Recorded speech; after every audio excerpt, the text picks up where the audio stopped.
Le livre audio, c'est un compagnon de voyage assez extraordinaire. C'est formidable parce que les personnages, justement, des voix, des textes, vous accompagnent dans les voyages et changent complètement la temporalité du voyage. Et je trouve que c'est très agréable de se laisser porter par une voix. C'est une autre façon d'appréhender un livre. Moi, je suis un grand consommateur des livres audio. J'aime pouvoir les écouter, occuper mon temps de transport comme ça, ou mon temps à la salle de sport.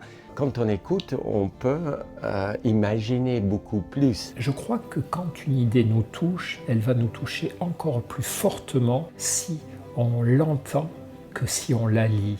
Ça amène une ambiance avec une voix comme ça qui est extraordinaire à écouter, qui va prendre des tonalités qui peuvent parfois être très douces, très calmes, et puis d'un seul coup effrayantes, faire monter la tension.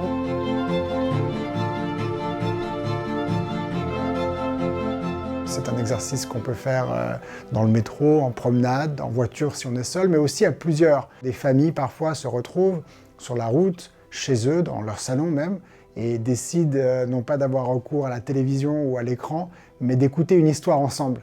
On entre en compagnie de l'autrice ou de l'auteur, c'est déjà un exercice où deux intimités se côtoient. Je trouve que c'est doublement intéressant quand c'est l'auteur qui le lit, parce qu'on sait qu'il y a mis ses tripes. On aura encore une fois raconté une histoire avec notre intention, notre intonation et notre conviction au moment où on le fait. Et puis quand tu vis dans les oreilles des gens et quand tu vis à travers de leurs imaginations, c'est là où tu es beaucoup plus vrai.